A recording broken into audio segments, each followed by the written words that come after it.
ರೇಣುಕಾಸ್ವಾಮಿ ಕೊಲೆ ಆರೋಪಿ ದರ್ಶನ್ ಅನ್ನಪೂರ್ಣೇಶ್ವರಿ ನಗರ ಪೊಲೀಸ್ ಠಾಣೆಯಲ್ಲಿ ಇದೀಗ ಪೊಲೀಸ್ ಕಸ್ಟಡಿಯಲ್ಲಿ ಇರೋದು ಗೊತ್ತಿರತಕ್ಕಂಥ ವಿಚಾರ.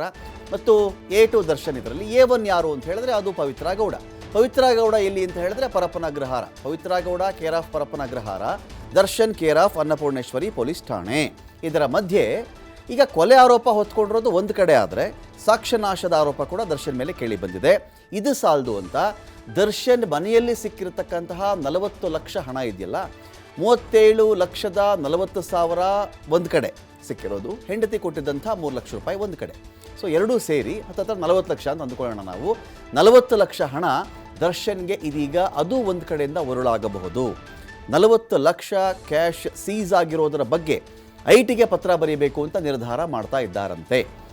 2 ಲಕ್ಷದ ಮೇಲೆ ಹಣ ನಾವು ಕ್ಯಾಶ್ ರೂಪದಲ್ಲಿ ಇಟ್ಕೊಳ್ಳುವಂತಿಲ್ಲ, ಹಣ ಆ ಥರ ಕೊಡೋಕ್ಕೆ ಬರಲ್ಲ ಅಂತೆಲ್ಲ ಇದೆಯಲ್ಲ.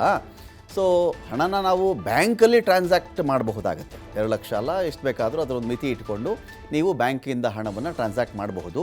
ಆದರೆ 2 ಲಕ್ಷ ನಗದು ಇದೆಯಲ್ಲ, ನಗದು ಇದ್ರ ಮೇಲೆ ನೀವು ಮಾಡಬೇಕಾದ್ರೆ ಎಲ್ಲಾದರೂ ಸಿಕ್ಕಾಕೊಂಡಾಗ ಲೆಕ್ಕ ಕೊಡಬೇಕಷ್ಟೇ. ಈಗ 40 ಲಕ್ಷ ಹಾರ್ಡ್ ಕ್ಯಾಶ್ ಸಿಕ್ಕಿರೋ ಬಗ್ಗೆ ಇದೀಗ ಪೊಲೀಸರಿಗೆ ಮಾಹಿತಿ ಇದೆ, ಸೀಸ್ ಮಾಡ್ಕೊಂಡು ಬಂದಿದ್ದಾರೆ. ಇದನ್ನು ಐಟಿಗೆ ವಹಿಸಿದ್ರೆ ಹೇಗೆ? ಈ ಕೇಸು ಇದು ಕೊಲೆ ಕೇಸು, ಕ್ರಿಮಿನಲ್ ಕೇಸು ಇದೊಂದು ಕಡೆ ಆಗುತ್ತೆ. ಆರ್ಥಿಕ ಅಪರಾಧಗಳ ವಿಚಾರಕ್ಕೆ ಸಂಬಂಧಪಟ್ಟಂತೆ ಅದು ಕೂಡ ಒಂದು ಕೇಸ್ ಆಗಬಹುದು.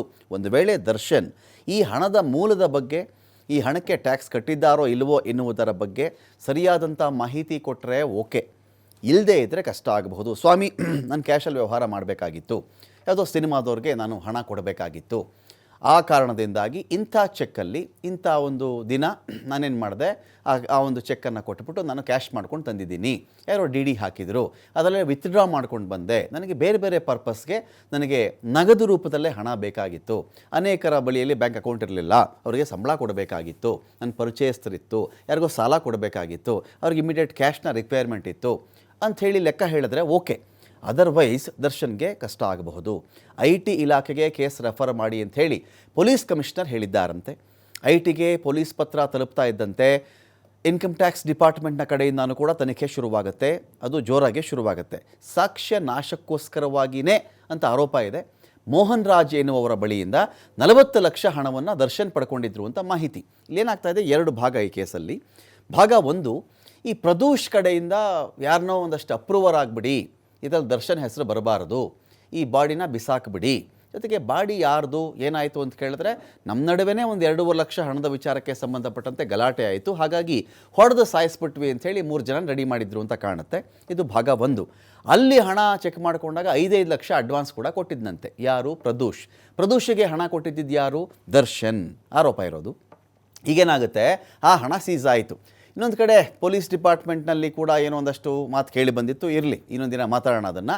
ಆದರೆ ಇಲ್ಲಿ ಪ್ರಶ್ನೆ ಏನು ಬರ್ತಾ ಇದೆ ಅಂತ ಹೇಳಿದ್ರೆ, ದರ್ಶನ್ ಮನೆಗೆ ಬಟ್ಟೆ ಸೀಸ್ ಮಾಡೋಣ ಅಂತ ಹೋದರು.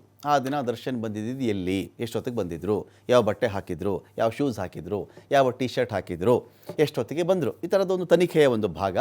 ಅದನ್ನು ನೀವು ಸೀಸ್ ಮಾಡಲಿಕ್ಕೆ ಹೋದಾಗ ಮನೆಯಲ್ಲಿ ಚೆಕ್ ಮಾಡಿಕೊಂಡಾಗ 40 ಲಕ್ಷ ಸಿಕ್ತು. ಒಂದು 3 ಲಕ್ಷ ರೂಪಾಯಿ ದರ್ಶನ್ ಅವರ ಪತ್ನಿ ವಿಜಯಲಕ್ಷ್ಮಿ ಅವರ ಬಳಿಯಿಂದ ಸೀಸ್ ಮಾಡಿಕೊಂಡಿದ್ದಾರೆ. ಇನ್ನೊಂದು 37,40,000 ಚಿಲ್ಲರೆ ಹಣವನ್ನು ಆ ಮನೆಯಿಂದನೇ ಅಲ್ಲಿ ವಶಪಡಿಸ್ಕೊಂಡಿದ್ದಾರೆ. ಹಾಗಾಗಿ ಈ ಹಣ ಏನು ಅಂತ ನೋಡಿ. ನಿಮಗೇನಾಗುತ್ತೆ, ಟ್ಯಾಕ್ಸ್ ಕಟ್ಟಿದ್ರೆ ಓಕೆ, ನಗದು ಇಟ್ಕೋಬಹುದು. ಟ್ಯಾಕ್ಸ್ ಕಟ್ಟಿದ್ದೀನಿ, ಚೆಕ್ಕಲ್ಲಿ ಇತ್ತು, ಅದನ್ನ ಡ್ರಾ ಮಾಡಿಸಿದ್ದೀನಿ, ವಿಡ್ರಾ ಮಾಡಿದ್ದೀನಿ ನಾನು, ಅಥವಾ ATM ಇಂದ ಡ್ರಾ ಮಾಡ್ಕೊಂಡು ಬಂದಿದ್ದೀನಿ ನೋಡಿ ಅಂತ ನೀವು ತೋರಿಸಿದ್ರೆ ಬಚಾವಾಗಬಹುದು. ಹೌದಪ್ಪ, ಇದು ವೈಟ್ ಮನಿ, ಇದು ಬಿಳಿ ಹಣ, ಕಪ್ಪು ಹಣ ಅಲ್ಲ ಅಂತ.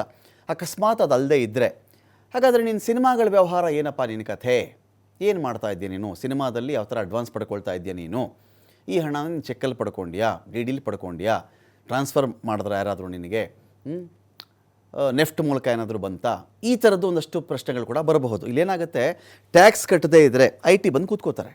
IT ಆನಂತರ ED ಆನಂತರ CBI, 3ರಲ್ಲಿ 3 ಭಾಗ. IT ಅವ್ರ ಕೆಲಸ ಏನು ಅಂತ ಹೇಳಿದ್ರೆ, ನಿನ್ನ ಹತ್ರ 1 ಕೋಟಿ ಹಣ ಸಿಕ್ತಾ, ಟ್ಯಾಕ್ಸ್ ಕಟ್ಟಿದ್ಯಾ ಇಲ್ವಾ, ಕಟ್ಟದೇ ಇದ್ದರೆ ಕಟ್ಟಿಬಿಡು ಅಂತಾರೆ ಅವ್ರದ್ದಷ್ಟೇ ಪಾಲಿಸಿ.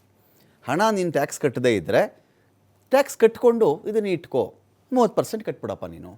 1 ಕೋಟಿ ಸಂಪಾದನೆ ಮಾಡಿದ್ರೆ ಅದರಲ್ಲಿ 30 ಲಕ್ಷ ಕಟ್ಬಿಡು ನೀನು. IT ಕತೆ ಅಲಗಾಯಿತು. ಅಕಸ್ಮಾತ್ IT ಅವ್ರಿಗೆ ಒಂದಷ್ಟು ಅವ್ರಿಗೊಂದು ವಾಸನೆ ಬಡಿಯುತ್ತೆ. ಏನಂತ, ಈ ಹಣ ಯಾವುದೋ ಅಕ್ರಮದ ಮೂಲದಿಂದ ಬಂದಿರಬೇಕು, ಜೊತೆಗೆ ಇದು ಒಂದು ರೀತಿಯಲ್ಲಿ ಅಕ್ರಮವಾಗಿ ಹಣ ವರ್ಗಾವಣೆಯಾಗಿದೆ, ಒಂದು ಕಡೆಯಿಂದ ಇನ್ನೊಂದು ಕಡೆಗೆ ಹವಾಲಾ ರೂಪದಲ್ಲಿ, ನಗದು ರೂಪದಲ್ಲಿ ಬಂದಿದೆ ಅಂತ ಬಂದಾಗ IT ಅವರಿಗೆ ಒಂದು ಡೌಟ್ ಶುರುವಾಗುತ್ತೆ. ಇದೇನೋ ಹವಾಲಾ ಥರ ಕಾಣಿಸ್ತಾ ಇದೆಯಲ್ಲ, ಇವನು ಯಾಕೋ ಸರಿಯಾಗಿ ಲೆಕ್ಕ ಹೇಳ್ತಿಲ್ವಲ್ಲ, ಅಥವಾ ಇವ್ರು ಯಾಕೋ ಸರಿಯಾಗಿ ಲೆಕ್ಕ ಹೇಳ್ತಿಲ್ವಲ್ಲ ಅಂದಾಗ ಅವ್ರೇನು ಮಾಡ್ತಾರೆ, ಬನ್ನಿರಿ ಇಡಿ, ನಾನು ನಿಮಗೆ ಬರಿತಾ ಇದ್ದೀನಿ ಅಂತ ಇಡಿಗೆ ರೆಫರ್ ಮಾಡ್ತಾರೆ. ಪೊಲೀಸ್ ಕಮಿಷನರಿಂದ IT ಹೋಗುತ್ತೆ. IT ಅವರು ಆಯಿತು ಟ್ಯಾಕ್ಸ್ ಕಟ್ಟಪ್ಪ, ಏನಾಯಿತು ಅಂತ ಲೆಕ್ಕ ಕೇಳ್ಕೊಳ್ತಾರೆ. ಲೆಕ್ಕ ಎಲ್ಲ ಸರಿ, ಓಕೆ.